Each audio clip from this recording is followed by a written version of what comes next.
warahmatullahi wabarakatuh. Nama saya Albanjari. Jadi setelah membentuk keyakinan kelas bersama-sama, saya merasa senang karena dapat mengetahui nilai-nilai kebajikan yang harus kita laksanakan di sekolah maupun di rumah. Terima kasih. Wassalamualaikum warahmatullahi wabarakatuh.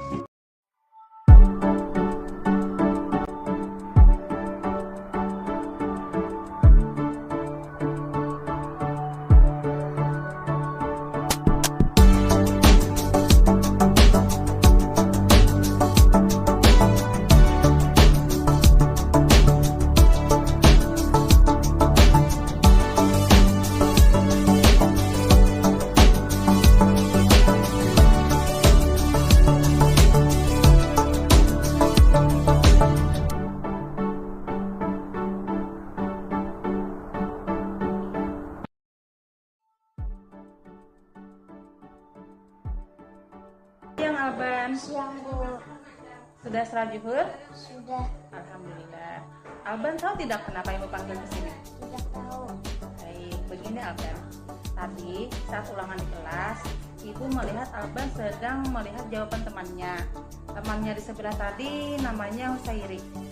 Nah, jadi Alban mencontek jawaban Husairi. Betul atau tidak? Betul. Mencontek itu termasuk perbuatan baik atau tidak baik? Tidak baik. Alban, setiap manusia itu pasti pernah berbuat salah, termasuk ibu. Ibu juga pernah berbuat salah. Alban pun juga pernah, termasuk mencontek tadi.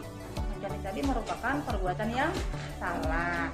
Tapi ibu di sini bukan untuk mencari siapa yang salah. Ibu mau membantu Alban untuk mencari solusi agar Alban tidak mencontek lagi. Ibu yakin Alban pasti punya alasannya kenapa hari ini mencontek. Coba ceritakan sama ibu. Malam tidak belajar. Kenapa tidak belajar, nak?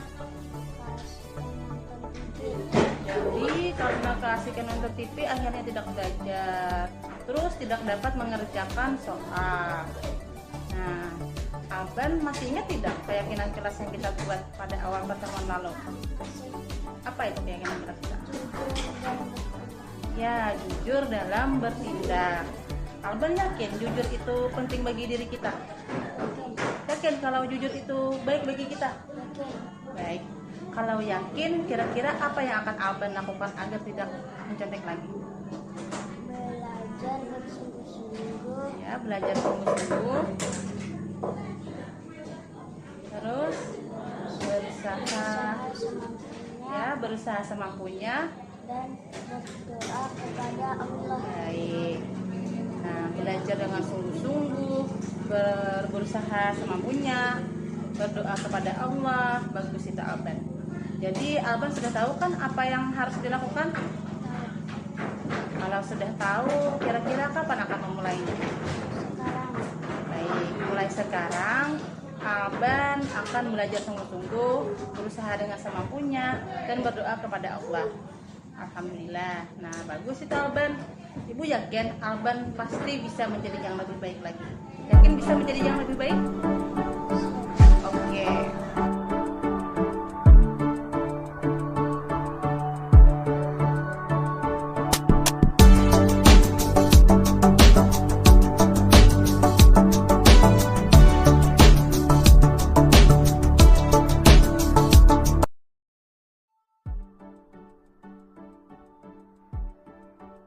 Selamat pagi Husairi. Pagi, Bu. Sudah istirahat, nak? Baik. Husairi tahu tidak kenapa ibu panggil ke sini? Husairi tadi berangkat ke sekolahnya jam berapa? Jam Jam 15. Sekolah kita masuknya jam berapa? 8. Jam 8. Nah, artinya Husairi datang ke sekolah tepat waktu atau terlambat? Terlambat. Terlambat itu perbuatan baik atau tidak baik, nak? Tidak baik. Baik. Husairi, setiap manusia itu pasti pernah berbuat salah, termasuk ibu. Ibu juga pernah terlambat dalam sebuah acara. Nah, tapi ibu di sini bukan bermaksud untuk mencari siapa yang salah. Ibu mau membantu Husairi untuk mencari solusi agar tidak terlambat lagi. Ibu Ibu yakin Husairi pasti punya alasannya kenapa hari ini terlambat. Coba cerita ke kami. Tadi malam tidurnya kelamaan. Jam berapa tidurnya, Nak? 9. 9. Itu belajar atau ngapain? Nonton TV. Jadi karena keasikan nonton TV, akhirnya bangunnya kesiangan.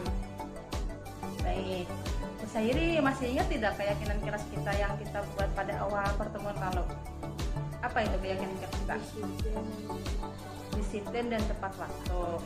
Husairi yakin kalau disiplin dan tepat waktu itu penting bagi kita? Yakin kalau disiplin itu baik bagi kita? Yakin. Kalau sudah yakin, kira-kira apa yang akan Husairi lakukan agar tidak terlambat lagi?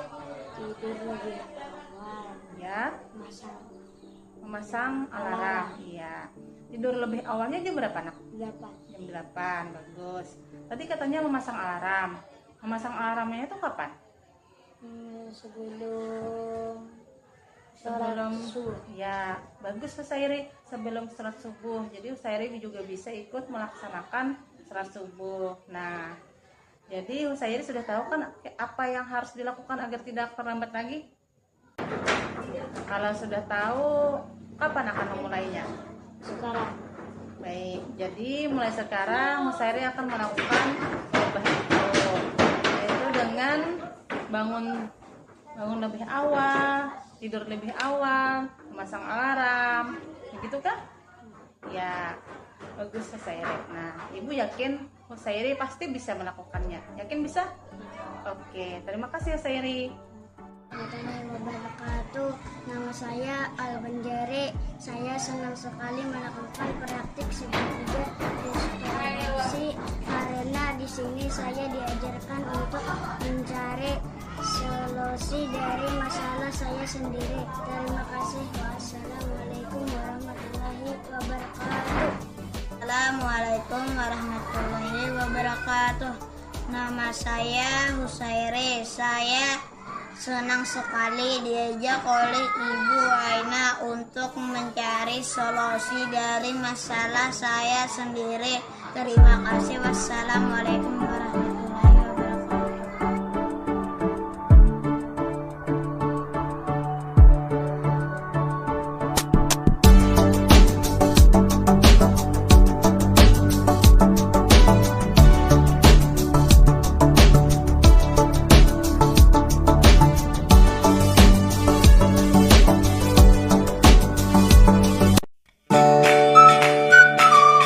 Warahmatullahi wabarakatuh. Waalaikumsalam warahmatullahi wabarakatuh. Yang terhormat Bapak Kepala SD Negeri 3 Sungai Buloh dan rekan-rekan guru yang saya sayangi. Alhamdulillah, marilah kita panjatkan puji dan syukur kehadirat Allah Subhanahu wa taala karena dengan rahmat dan hidayahnya lah kita dapat berkumpul di sini dalam rangka diseminasi budaya positif modul 1.4. Nah, dan tak lupa pula salawat serta salam kita aturkan kepada junjungan kita Nabi Muhammad SAW. Semoga dengan bacaan salawat kita kelak kita akan mendapat syafaat di akhir nanti. Amin. Sebelumnya saya ucapkan terima kasih atas kehadiran Bapak Ibu di tengah-tengah kesibukan menyempatkan waktu untuk bisa berkumpul di sini mengikuti diseminasi budaya positif sebagai tugas saya menjadi calon guru penggerak di angkatan 8 ini. Nah, semoga apa yang saya sampaikan nanti dapat membawa manfaat bagi kita semua. Bapak Ibu, sebelumnya saya di sini bukan merasa hebat di depan Bapak Ibu semua. Nah, saya juga baru belajar di sini. Nah, baiklah, langsung saja diseminasi budaya positif modul 1.4.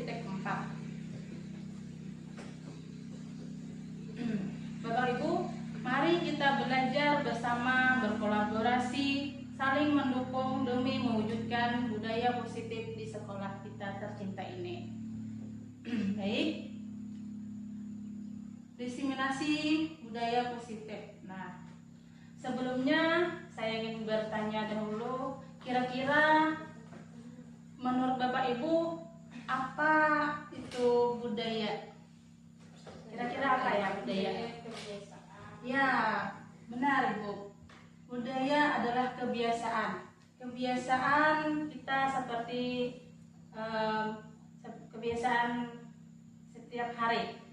Nah, sedangkan positif adalah sesuatu yang Baik. iya, sesuatu yang baik.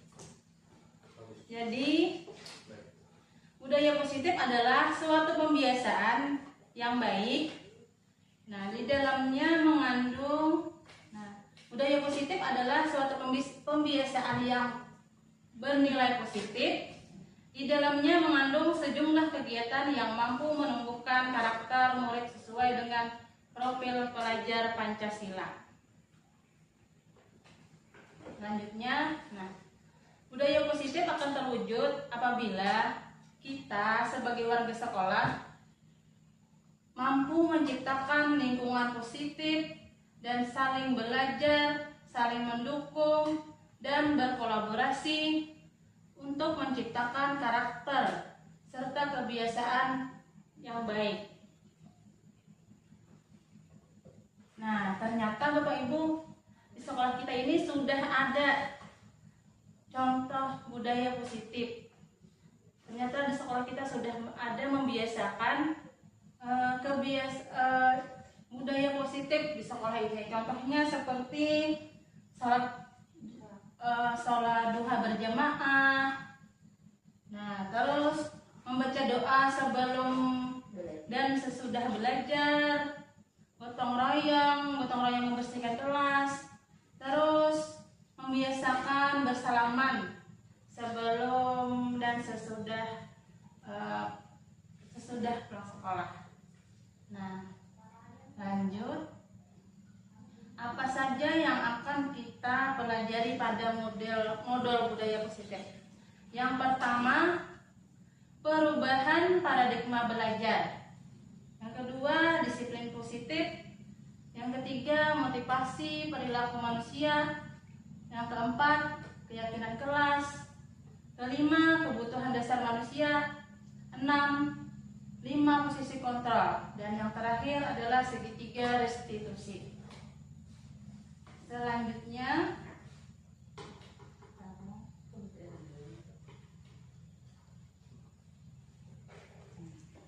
perubahan paradigma. Apa itu perubahan paradigma?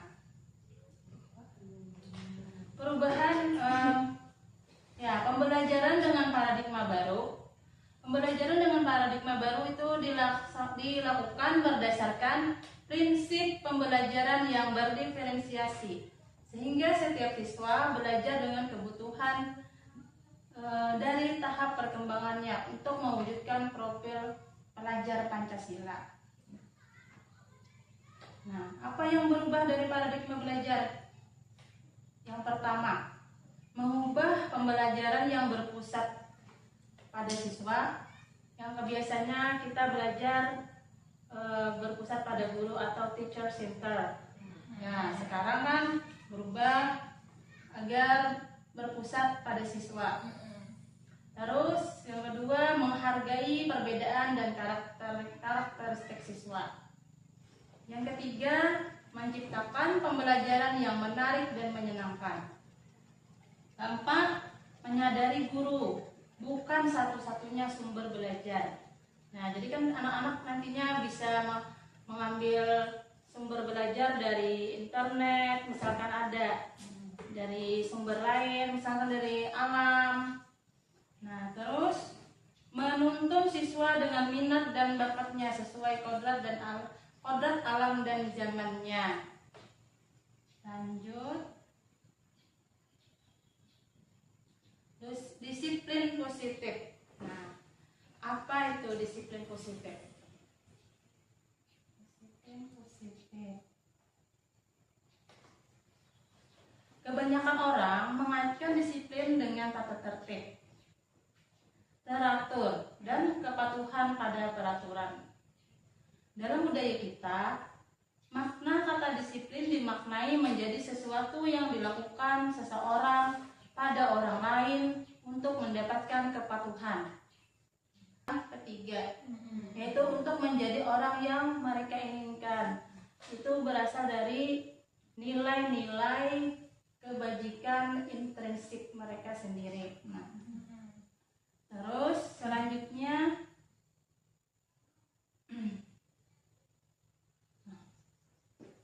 keyakinan kelas. Keyakinan kelas. Apa itu keyakinan kelas? Keyakinan kelas sesuatu yang diyakini bersama yang berasal dari penyatuan pikiran murid untuk menjadi nilai-nilai kebajikan untuk diturunkan di kelas. Keyakinan kelas ini merupakan salah satu disiplin positif yang bisa diterapkan dalam membangun budaya positif di sekolah. Ibu Ambar, guru wali kelas 2A di SD Pelita HP, sedang bingung menghadapi ulah salah satu murid di kelasnya yang bernama Doni. Nah, beberapa anak di kelas 2A telah datang padanya dan mengeluhkan Doni yang sering kali meminta bekal makan siang mereka dengan paksa.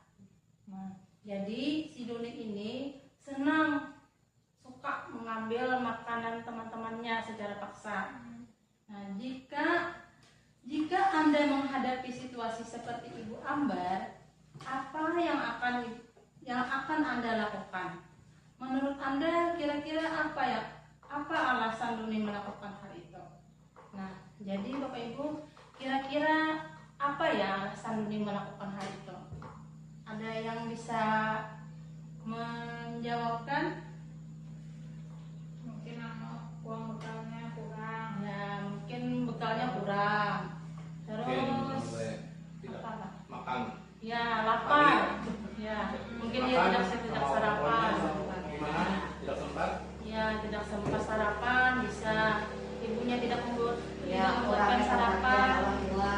Ya, benar, bisa juga bisa diterima. Baiklah, sebelum kita menjawab, kita lihat. Tadi sudah disebutkan pada video tadi, Dr. William Glasser dalam bukunya Choice Theory. Nah, menurut bukunya ada lima kebutuhan dasar tadi: pengakuan, kasih sayang dan rasa diterima, bertahan hidup, kesenangan dan kebebasan. Nah, terus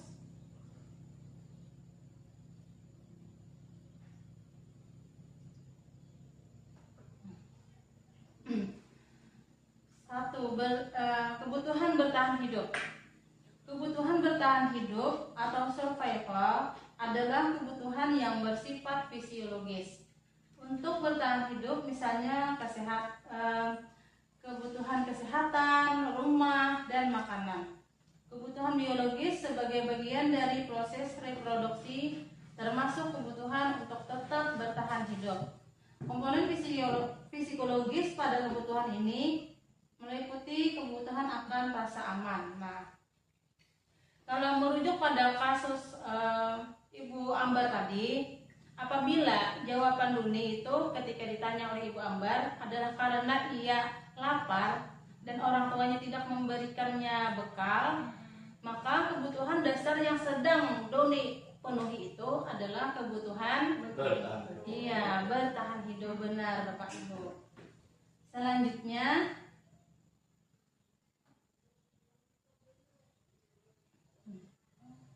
kebutuhan akan kasih sayang dan rasa diterima. Nah, ini meliputi kebutuhan akan hubungan dan koneksi sosial, kebutuhan untuk memberi dan menerima kasih sayang, dan kebutuhan untuk merasa menjadi bagian dari suatu kebutuhan dengan orang lain, seperti teman, keluarga, pasangan hidup, teman kerja, binatang peliharaan, dan kelompok di mana kita terhubung. Nah, merujuk dari kasus tadi, apabila Doni menjawab alasannya mengambil bekal temannya tadi karena ia merasa senang, nah sehingga temannya jadi memperhatikan dia ketika temannya melaporkan tindakan itu kepada gurunya, nah dan gurunya memberitahu orang tuanya sehingga orang tuanya jadi memperhatikan dia, maka kebutuhan yang sedang ia butuhkan adalah kebutuhan apa ya Bapak Ibu? Kasih sayang. Iya, betul sekali. Kebutuhan akan kasih sayang. Nah, selanjutnya kebutuhan akan penguasaan atau pengakuan atas kemampuan. Kebutuhan ini berhubungan dengan kekuatan untuk mencapai sesuatu, menjadi kompeten, menjadi terampil, diakui atas prestasi dan keterampilan kita, didengarkan dan memiliki rasa harga diri. Kebutuhan ini meliputi keinginan untuk dianggap berharga, bisa membuat perbedaan, bisa membuat pencapaian, kompeten, diakui dan dihormati. Nah, dalam kasus di atas, apabila Doni dia merasa hebat karena temannya jadi takut dengan dia dan menuruti keinginannya, maka sebenarnya Doni sedang berusaha memenuhi kebutuhan dasarnya akan kebutuhan Penguasaan. iya benar, kebutuhan penguasaan.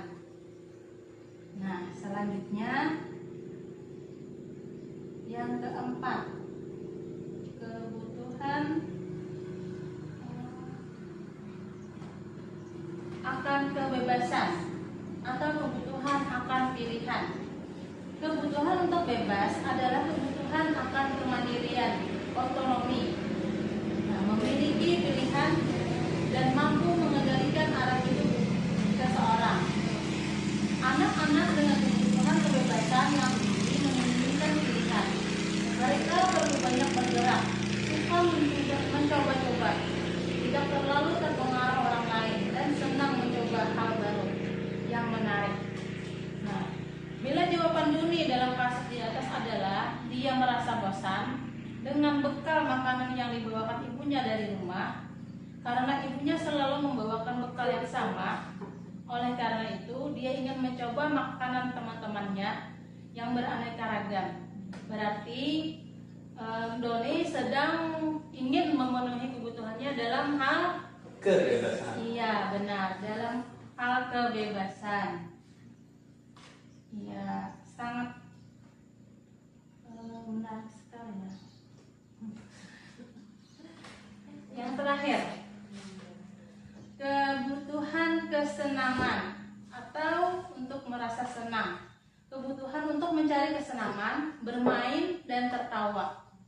Bayangkanlah hidup tanpa kenikmatan apapun, betapa menyedihkan.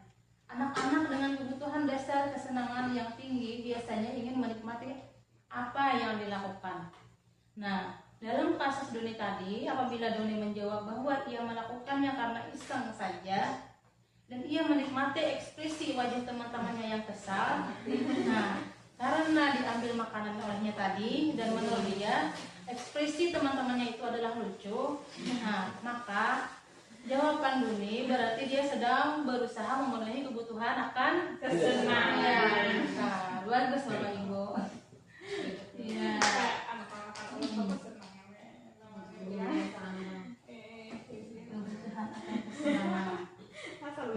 Baiklah Bapak Ibu, untuk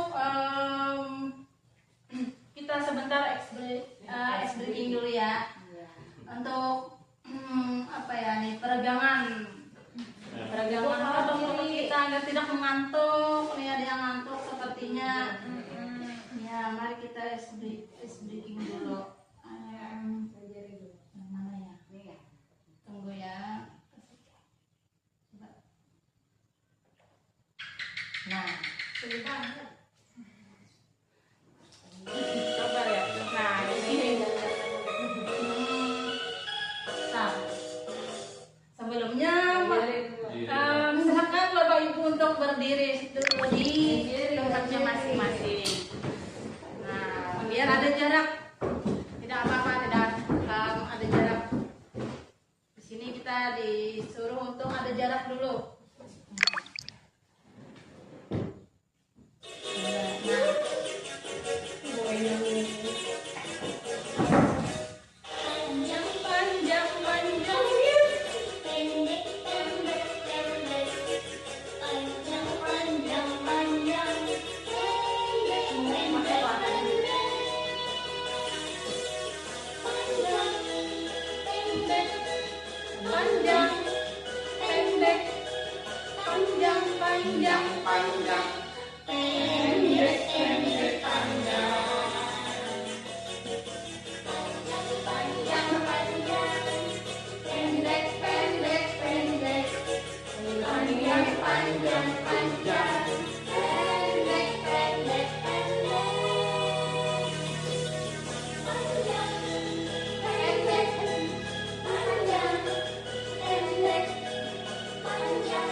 ada soal atau pertanyaan.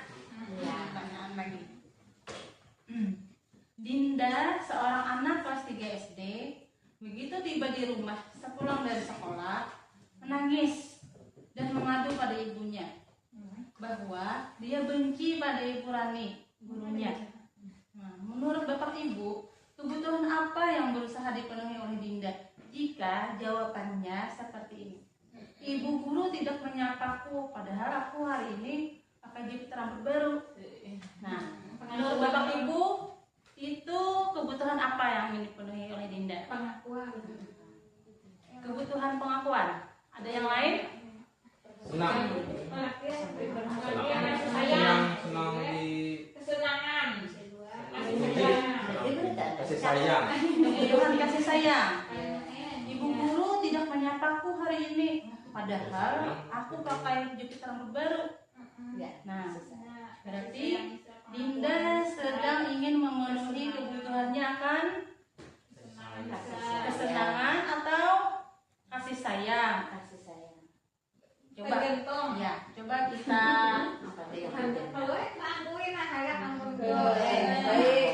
coba kita lihat apa jawabannya.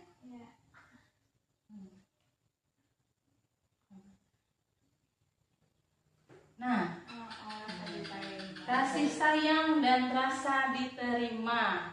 Kenapa kasih sayang dan rasa ingin diterima? Nah, di sini sudah dikatakannya ibu guru tidak menyapaku hari ini. Nah, padahal aku pakai jepit rambut baru.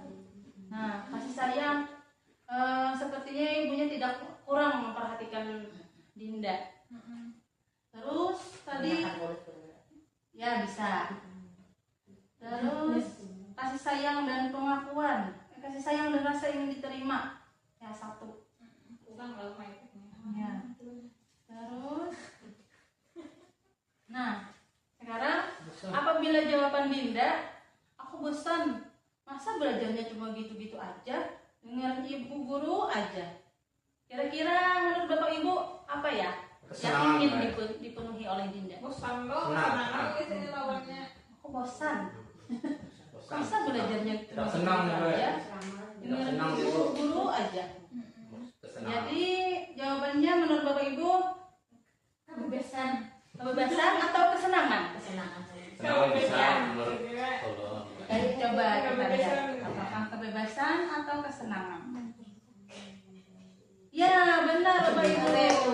Kebebasan. Ya, pada yang bosan saya. Karena dia bosan, dia ingin merasa bebas. Dia ingin merasa bebas. Nah,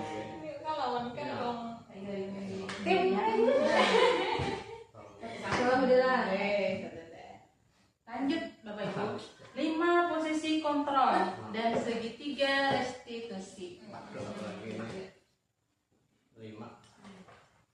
Nah, sini ada video. Video 5 posisi kontrol. Coba kita simak.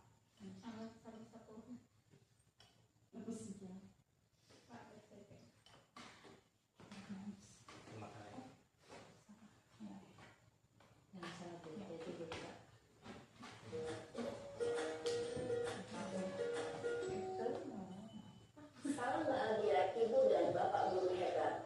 Dalam penerapan disiplin politik restitusi, salah satu program yang dikembangkan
membuat rasa bersalah, berbicara dengan nada tenang, cenderung lembut.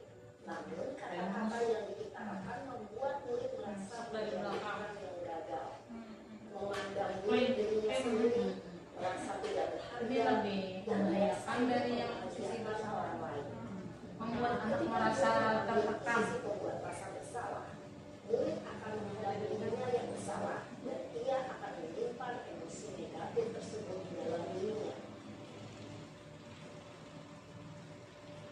Posisi sebagai teman. Ini posisi yang ketiga, sudah mulai baik.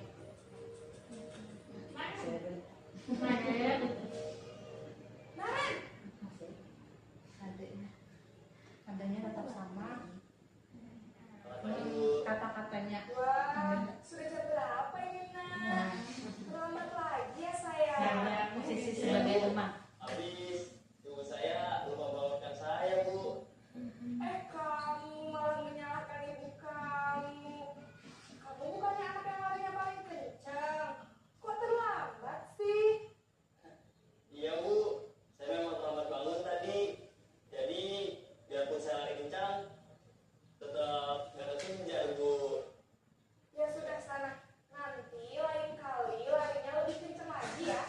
Biar gak terlambat lagi. Bikin senang ibu. Demi ibu. Bisa, Bu. Dan sudah sana masuk kelas. Ibu beresin urusan absen kamu. Kamu ini ada-ada saja. Ada saja. Dalam posisi teman, guru berbicara dengan nada suara ramah, akrab, cenderung bersenda gurau untuk menjaga suasana santai. Murid akan merasa senang, aman, dan akrab dengan guru. Identitas yang tercipta adalah identitas sukses atau berhasil. Namun, perlu diingat, karena ini masih dorongan eksternal, maka ada faktor ketergantungan dari murid kepada orang tertentu. Di sini, guru absennya, sehingga di lain waktu, murid bisa berperilaku baik, namun hanya kepada orang-orang tertentu saja.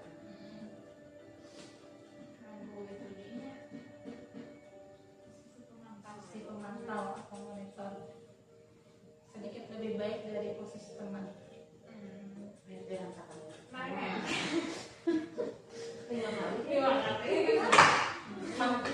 Bagus lah kali.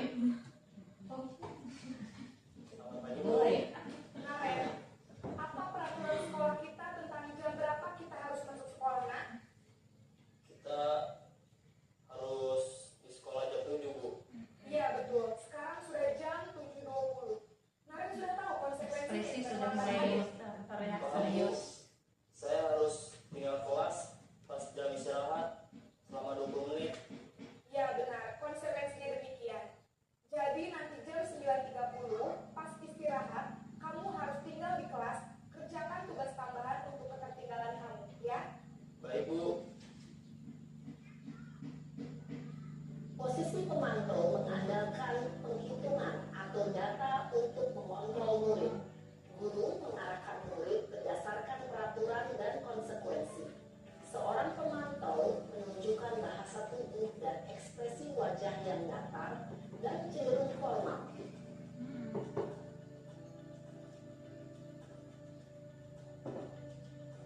Posisi terakhir, posisi manajer.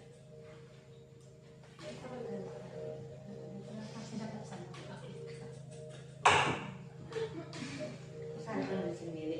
Naren!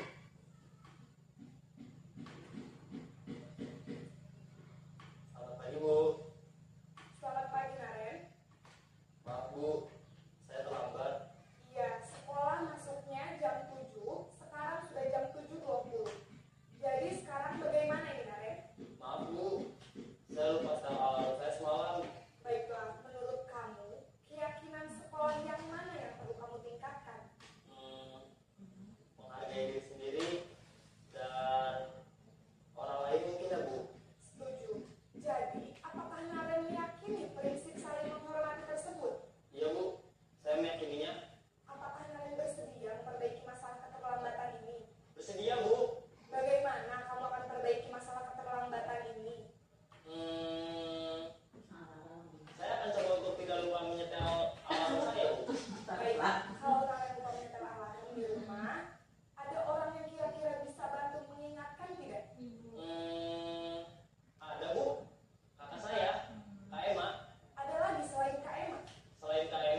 posisi intrinsik murid. Ya, tentu posisi manajer. Posisi ini memang posisi ideal yang ingin dituju setiap pendidik. Pada posisi inilah, guru dapat menerapkan disiplin positif yang berpihak pada murid, yang memerdekakan murid. Perjalanan seorang pendidik tentunya tidak mudah untuk sampai pada posisi seorang manajer. Namun, tujuan kita pasti, yaitu menciptakan murid-murid yang mandiri, merdeka, dan bertanggung jawab. Semoga penggambaran 5 posisi kontrol yang telah diperlihatkan ini dapat menjadi ajang refleksi bagi kita semua, agar dapat terus mengasah dan menerapkan disiplin positif yang memerdekakan murid. Mari terus berlatih dan bersemangat. Selamat menerapkan. Salam dan bahagia, Ibu dan Bapak Guru hebat. Nah, Bapak Ibu, dari kelima posisi kontrol tadi, posisi manajer adalah posisi yang paling diharapkan oleh seorang guru. Di mana posisi ini murid diajak untuk menganalisis kebutuhan mereka sendiri dengan cara segitiga restitusi. Nah, segitiga restitusi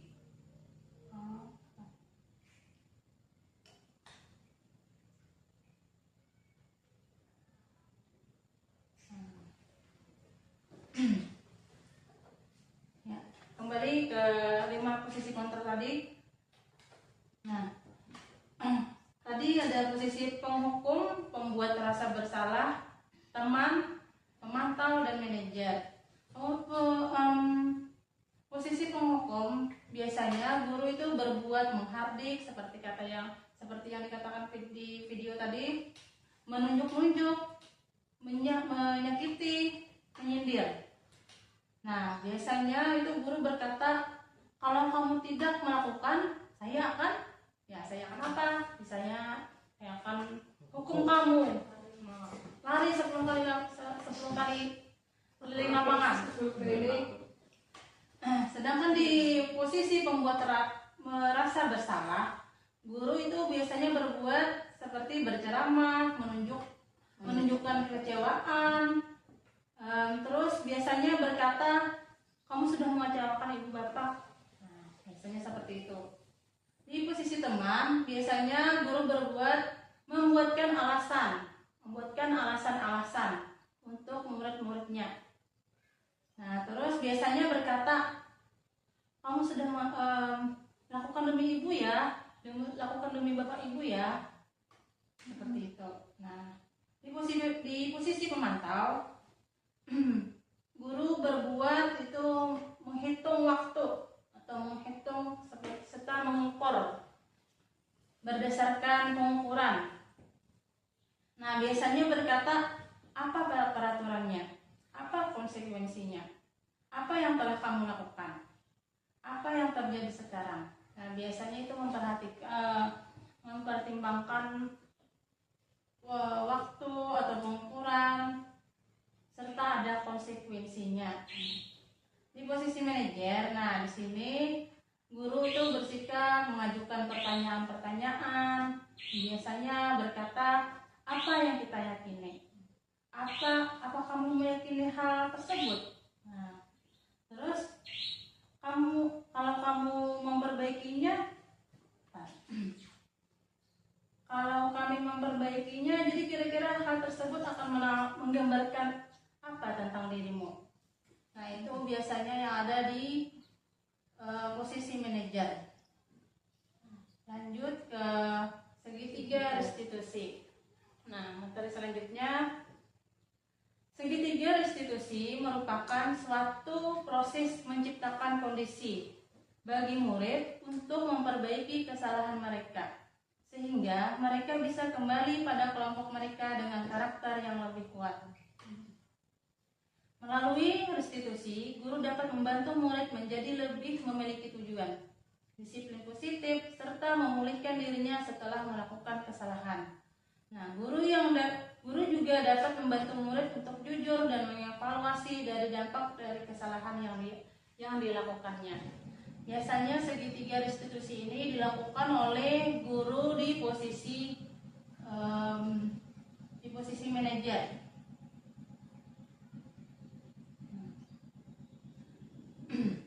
tahapan segitiga restitusi yang pertama itu validasi tindakan yang salah, menstabilkan identitas, dan menanyakan keyakinan. Validasi tindakan yang salah itu berdasarkan prinsip setiap perilaku berupaya memenuhi suatu kebutuhan tertentu.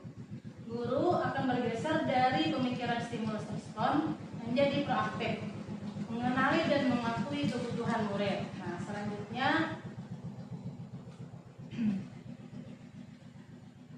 langkah yang kedua, menstabilkan identitas. Berdasarkan menstabilkan identitas ini berdasarkan prinsip membuat rasa bersalah adalah bagian dari proses pembelajaran. Menggeser identitas gagal ke identitas sukses. Nah, yang terakhir adalah menanyakan keyakinan. Pada menanyakan keyakinan ini, murid diberi pertanyaan bermakna untuk memunculkan motivasi secara intrinsik, sehingga mampu mengaitkan keyakinannya dengan tindakan yang salah. Ya, selanjutnya, nah, di sini ada contoh video penerapan segitiga, contoh dari kami kelas 6.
menerapkan pelajaran bahasa Inggris di papan tulis.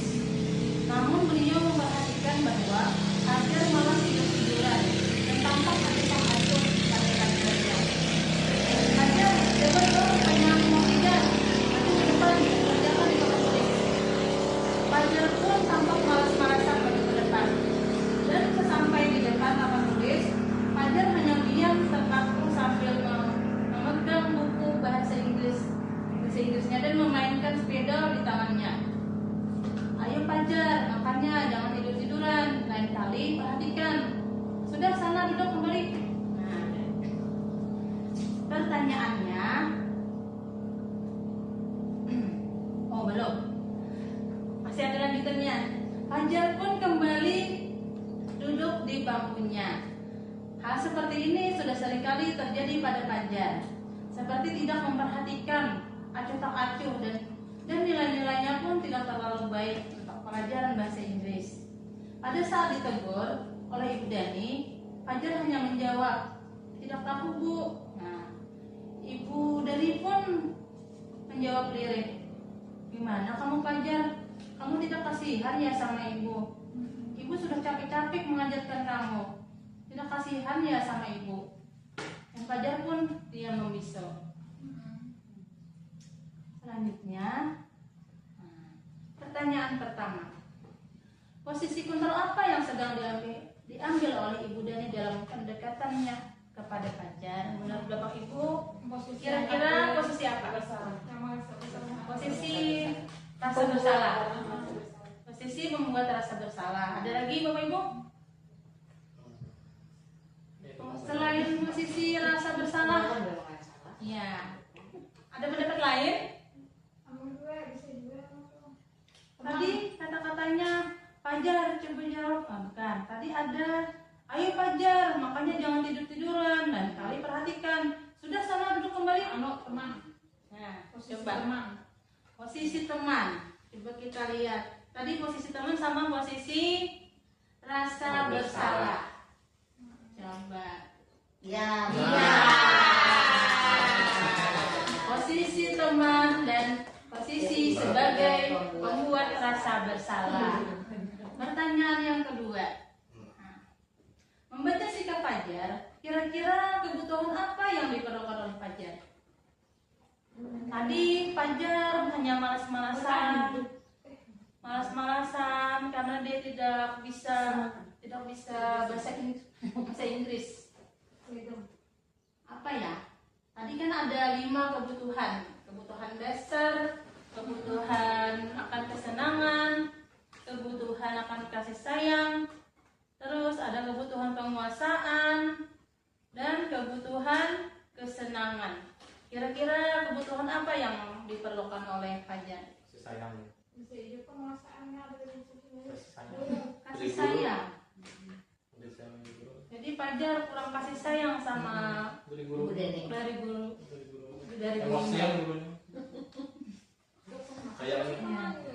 Coba kita lihat lagi. Nah, coba kita lihat. Nah, dari percakapan awal. Nah, Fajar malah tidur-tiduran dan tampak acuh tak acuh. Nah, terus Fajar tampak malas-malasan maju ke depan, dan sesampainya di depan papan tulis, Fajar hanya diam terpaku sambil memegang buku bahasa Inggrisnya. Terus, ayo Fajar, makanya jangan tidur-tiduran, lain kali perhatikan. Sudah sana duduk kembali. Nah, kira-kira itu apa yang dibutuhkan oleh Fajar? Senangan. Ada senang bahasa Inggris. penyampaian gurunya kan menarik. Jadi ada beberapa pendapat. Ada kebutuhan penguasaan, terus kebutuhan akan kesenangan. Coba kita lihat. Nah, jawabannya benar, kebutuhan akan kasih sayang dan kebutuhan kesenangan. Iya. Terus, nah, Bapak Ibu, ya dari sini selesai sudah materi kita. Sebelum saya menyimpulkan, apakah ada yang ingin bertanya atau yang masih kurang paham?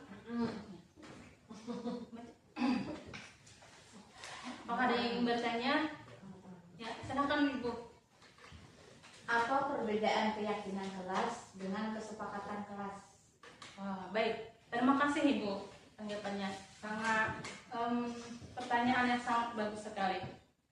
Jadi perbedaan keyakinan kelas dengan kesepakatan kelas ya. Ya.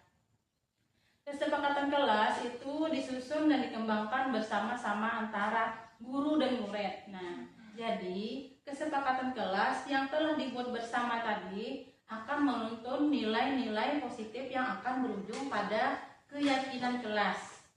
Nah, jadi keyakinan kelas itu merupakan hasil kesepakatan kelas yang diyakini bersama oleh guru dan murid selama proses pembelajaran.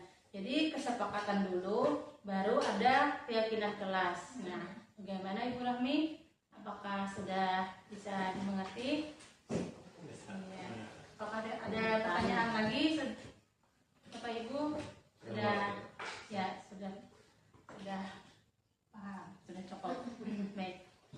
Sebelum saya menyimpulkan, mari kita refleksikan dulu. Mari kita refleksikan hasil dari kegiatan diseminasi budaya positif kita hari ini. Silahkan Bapak Ibu, siapa yang ingin mau merefleksikannya?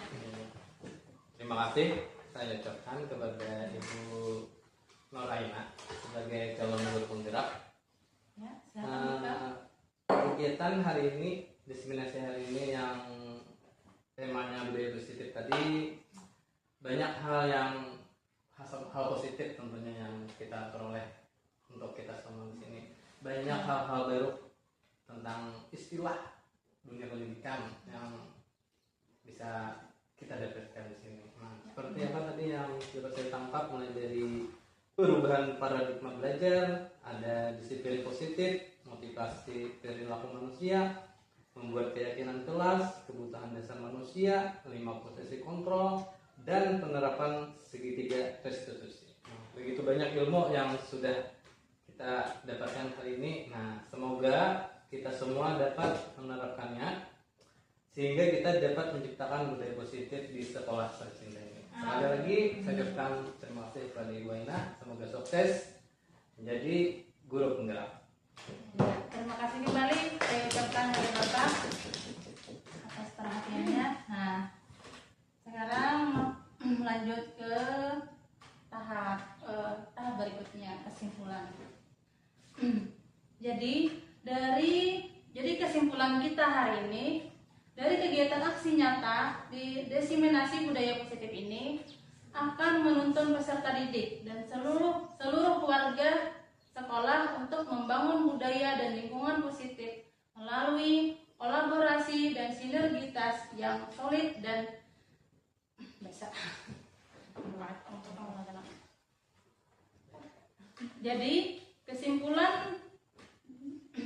kesimpulan diseminasi